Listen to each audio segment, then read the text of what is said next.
Everybody, I'm Omega. Welcome back to the Day Night Show matches. I'll be casting today with Mr. Zero Lambda.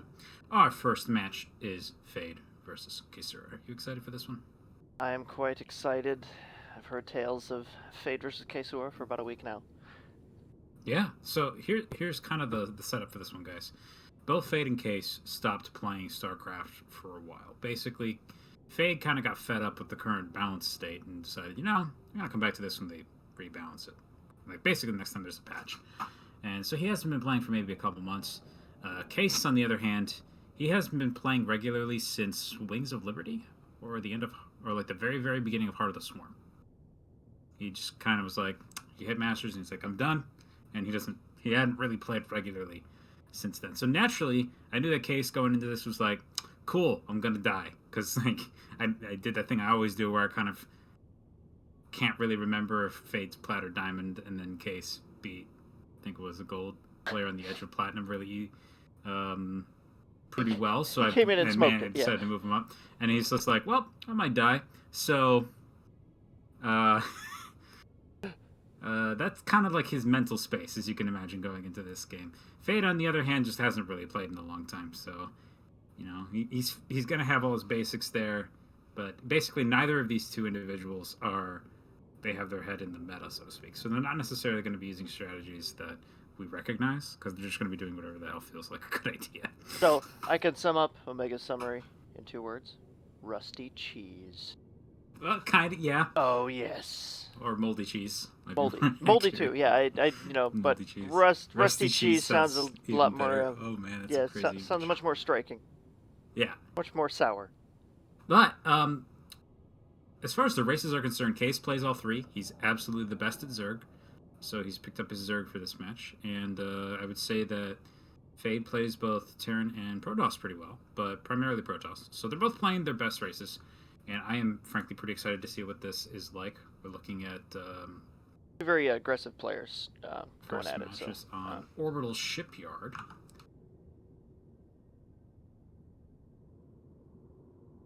Just a moment, let me get first of all, team color intensity needs to be turned up to 11. Can't have that at 1. 11. You know that's why they put that in there. Come on. Oh, yeah. Oh, it's gotta be. And I'm on 2.2. Okay, cool. Yep, me too. I have the correct interface. Actually, last time I didn't realize that the observer interface had a separate option, so... Oh, it does? Yeah, there are 2 different that ones might in be there. why. I might not have the replay. Yep, interface. there's one up top on the 2.2. Oh, there is. And then the other one's default. I went, oh! That explains a lot. Cool. That's probably why. Check that checkbox, right. too. Thing. Wait, what does that do? There's a checkbox. I think that automatically hides it at the beginning. Oh, display replay time info if you uncheck it. So it depends on how spoiled you want to be, I guess. Yeah, let's turn that off. I will sneeze, and then we'll get ready to go. Okay. So, yes, any of you who had heard rumors otherwise, I did in fact play in this set of show matches, but mine is tomorrow. I will not be casting that. I will get somebody else to replace me, or Zero will do it by himself. Let's just say that casting yourself is that bad of an experience. It's better to solo cast. At that point, trust me. I don't know, I'm excited. I can't wait. Because I played the first show match ever. Yeah, he did. That was a long time ago. And I got really salty, guys, so if you go back and watch that, try not to cringe too hard. Bailey kicked my ass. Yeah, he played, he really hardcore just practiced one Terran build all the time and got really good at it. Oh, man, he was so good. Yeah, he played daily for several hours. This was before he moved to Japan, so it was like I had no... I mean, I played regularly, but it was only a couple times a week or something like that. Nothing compared to what he had. So I got in there, and Marauders wrecked all of my armored units. Yeah, and he was super in love with the Doom drop back then. Yeah, so he would drop in the back of my base. Unless you knew the exact timing of that, it would just show up and kill an Nexus guaranteed. Yep. The TVP to be missed. Of course, that was long. What was that back in? Was that back in Wings? Shoot, that was. That was end of Wings, early Heart, I believe. I remember there being a Mothership Core involved. Oh, okay. So maybe it was a little bit after that. But anyway, Bottom part of the map here on Orbital Shipyard, we have our purple Zerg player. It is none other than Day Night Show Match's own Caesura. And yes, that is our clan tag. Six. Thanks. And in the top right-hand corner of the map, his opponent spawning is the yellow Protoss player. It is Fade from Mamdig. Mamdige. Mamdig. Probably something dog or damage, I think. No. But anyway. So we're looking at PvZ on this map. Kind of the biggest things to be aware of on this map if you're a Protoss player is just that you have this extra entrance to the third base expansion. So in a lot of cases, taking this third base becomes a matter of finding a way to kind of keep the Zerg locked inside. Or at least smash their forces a couple times so that they can't run up and attack you until you can get a few pylons established on the ramp for Mothership Core defense. Right. And in short, it can be a little bit tricky. Getting past this point is when it gets really bad, though. You're so spread out that you become basically an all-you-can-eat buffet for harassment.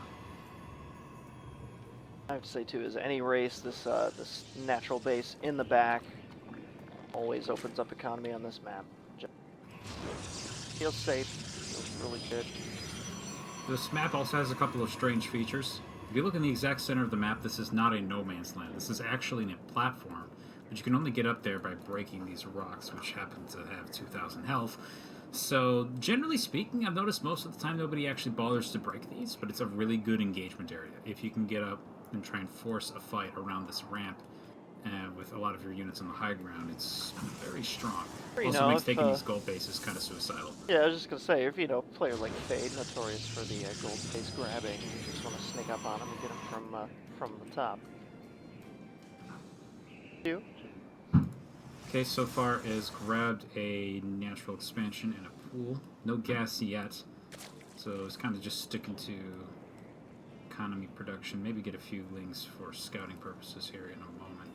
But for the most part, just kind of expecting his opponent not to hit him with something too quick. Fade kind of doing the same thing. Went for the very traditional, very, very traditional wall-off. This is like the original Protoss wall-off you're seeing here. Yep. In the wings. Very wingsy. There, right up front, Cybercore. And a little oversaturated on the main base, that's good. Yep.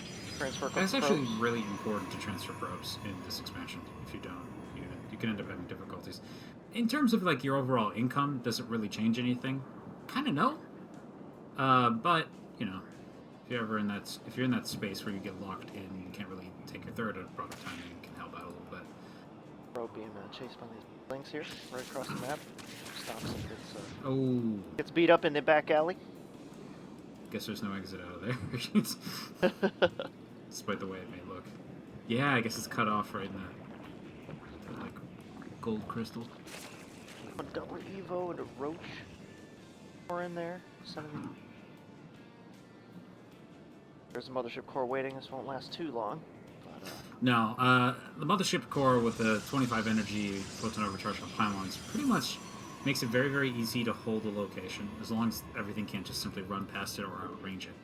So a lot of Zergs, for example, will have taken to using the Roach Ravager timing attack, specifically because they can use the Ravager attack to actually destroy the pylons from a distance.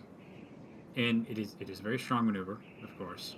Not unbeatable, but it does have a lot of impact. Meanwhile, it looks like our Protoss player is going for the Stargate, basically going straight into Void Race.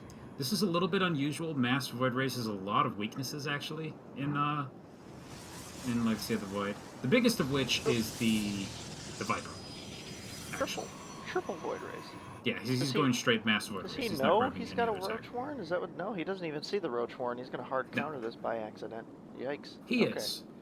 But, like I was saying, all you really need to do is get up to Hive Tech. Get up to Hive Tech, grab a couple Vipers. And the Vipers now have an ability that functions a lot like Storm, but only hits air units. And it stacks. So if all of the Void Rays are all in one spot for any length of time, and you haven't killed the Zerg already, then they basically will auto-kill your army. Stacks? How come Psystorm doesn't stack? That's bull. Bull crap. Bull crap, I say. It's... Well... They figured out in Brood War that would have been a little too good. And now, yeah, he knows the Void Rays are there, so he sees them, and we'll see how he reacts. There's a small timing window here, of course, where it's going to take the Zerg a little while to actually get up to the appropriate attack to even hold this off anyway. He can grab pretty much Mutalisks, Queens, or Hydras to really help out with this. You can get Corruptors, but Corruptors need to have huge numbers over the Void Rays to have even a chance against them. Void Rays pretty much demolish them in a heads-up fight. But yeah, there isn't really a lot of ground here. Another problem that he could experience is if he got Ling flooded. Faye would be in a little bit of trouble just because these things don't really kill Lings all that fast. But yeah, he's got up to some really solid numbers of Void Rays, though. He can do a lot of damage with this. It looks like he wants to be defensive. Base good. Securing that economy there. Catching up with the... There's a Spire and a Hydra. Oh, so boy. It looks like he's just going to go for the traditional route here. Maybe go Roach Hydra and then have a Spire for a switch later. Vines on the way now, too. Get a little bit of Hydra range in there. It's going to be harder for the Void Rays here if they don't hit. Fade Nodes is on the way. Let's bring in the Mothership Core with for a quick recall. See how this one pans out. There are only a few Roaches here at the front. The Hydras haven't actually made it out yet. I would actually like it, personally, I think he'd get a lot of mileage right now of just pick off a hatch and then maybe a queen or two and leave. But then again, I don't know. Yeah, he might actually not have enough ground forces at all. But he's got the 7 Hydras coming out. 7 Hydras actually might lose to this. You do need a decent number of them. And Void Rays do okay against them in small numbers. Or did spot that, which is... And he's yeah. He's not gonna... He's moving the Roaches in. This is something you see a lot of players doing. Yeah, that hatchery's already gone. Okay, he got 1 Void Ray, but a Void Ray for a hatchery is a pretty decent trade, especially with the warp back like that. Oof, so that's pretty frustrating. Although I like what Case is doing here. He's just going to immediately throw down another hatch. This is going to take a little while to come back up, but his economy is only going to be dented for about a minute or so. So it really comes down to how Fade wants to back this up. And it looks like so far he's just going to get more Void Rays. When in doubt, build more. More. Now, the thing I know about Case is that he's not really spent a lot of time learning like the uniqueness of Legacy of the Void yet. So it's very possible that Viper strategy I mentioned earlier is not even really on his radar of possible tactics. So, I guess he might not actually realize, like in the game, while he's playing, he might not actually have that as something that he can do. So it looks like for now he just wants to go with pure Roach Hydra attack here, and this should do a decent amount of damage. Only Void Rays here. I mean, that's going to do a lot of damage to the Roaches. He's getting a lot of air upgrades. Hydras are just going to pop those out of the sky, no problem. All the cannons. All the cannons. Also yeah, this is good, yeah. But it might be a little late. Bruce Spines is out. And as weird as this is to say, he might have been better off throwing a few more pylons down, kind of like a spread-out fashion, just to make it harder to form a good concave. This, I know, it sounds weird, but there's... Case is also going straight to lurkers. He's not going to need lurkers. There's nothing on the ground to hit. No, lurkers are actually kind of not helping in this situation, but we do have a piecemeal engagement. We have a few Void Rays, which is pretty much the exact opposite of what he needs in this situation, but he's going to move in. And you can see the DPS from the Void Rays is quite considerable, but the Hydra numbers are just enough that they're able to pick them off before they're able to kill anything, and that's GG.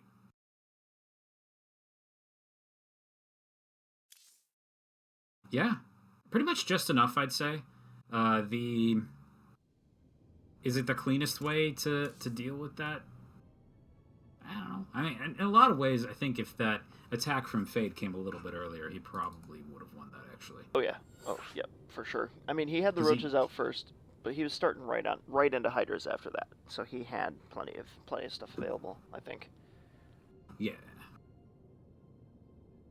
But, you know, it worked out. So it's always a tough thing to kind of judge what would have worked, so to speak, since it also changes your opponent's response. But pretty good game 1 here. Caesura up 1-0. Dusk Towers, what do you think? PVZ? I hate to admit this, but I'm actually still at the point where I can't really picture the map in my head very well. Okay, no problem. So, me neither. We'll go into it a little bit more. I was asking you because I was lacking information. So. Oh, you mean? We're both going into this pretty fresh. Yeah, like, yeah. Yep. So cool, let's get to it. Yeah, Case told me that he had the feeling that after game one, Fade maybe was just kind of dicking around, just kind of getting used to the game again, maybe not really focusing too hard. And I guess this will be a good wake-up call for him. So we'll see how game two went. I know, and I mean, Case for not playing as long as he has, that was quite convincing. Yeah. So we got our yellow Protoss here, bottom of the map here on Dusk Towers. It is Fade. And his opponent's spawning in the top right-hand corner of the map this time. It is the purple Zerg, Caesura, DKS. So there's actually a lot of important functional similarities between this map and the one we just saw. The biggest one, of course, is the pocket expansion, with defendable by a single ramp up here. But one of the bigger differences is that you have a massive ramp at third, and there is no secondary entrance. There's also a ton of airspace, so there's a lot of places for drops to work out. So, a fact that in the past I might have said it while looking at these games, and you might think, how does that matter? Well, Warp Prisms and Drop Overlords, since it's a unique upgrade that applies only to the Overlord, basically there are drop strategies for both Protoss and Zerg. I don't think we're going to see either of those from our two players, really. Again, because they're kind of like, they haven't updated their strategy yet. Zerg drops are so fun. But yeah, these are things that exist now, so it's actually worth mentioning. Drops. It's so cool that they made that a little more accessible there. I've seen people like elevator lings into Protoss bases, and it just ends the game because nobody expects that anymore. No expansion before getting... Yeah, he's already mining gas. He's basically mined enough for speed. 100 speed going down immediately. Yep, there it is, and he's moved 2 out of it. 2 out. Okay, so looks like he asked for a pause. Hotkey again. Oh, pause on keyboard. What happened here? Fade was asking what the hotkey for pause was. Thank you. Got you. Pause key back. Okay, but that's fine. So yeah, so pretty much we're looking at just a simple, quick Ling attack. Speed going to be finishing up here in probably 30 seconds or so. And pretty much Fade doing the right response here, which is just throw out buildings, try to keep the wall up going. Unfortunately, I'm not sure if this is a clean wall up once this pylon goes down. There he goes. And pretty much all you can do in this situation is you try and keep him walled out for as long as possible so you can get some basic defenses up. Not that this cannon is here. It becomes very, very dangerous for the Ling assault to continue. He does have a little bit of vision at the top, though, and you can see that this Zealot is actually not perfectly walling off this space. So once he has Ling speed, it's actually going to be possible for him to run past. But it looks like Case is actually just going to bide his time until Abandon Nest is up. Still sitting on one base. This is a pretty dangerous thing to do in Legacy of the Void, admittedly. All one-base attacks from any race have basically had their percentage of wins decrease because of the way the economy works. You don't get as many shots to make it work, essentially. Whereas, say you had 3 attacks in most cases that you could attempt. Now you have probably 2. And if it doesn't work the second time, you just start to fall behind really badly.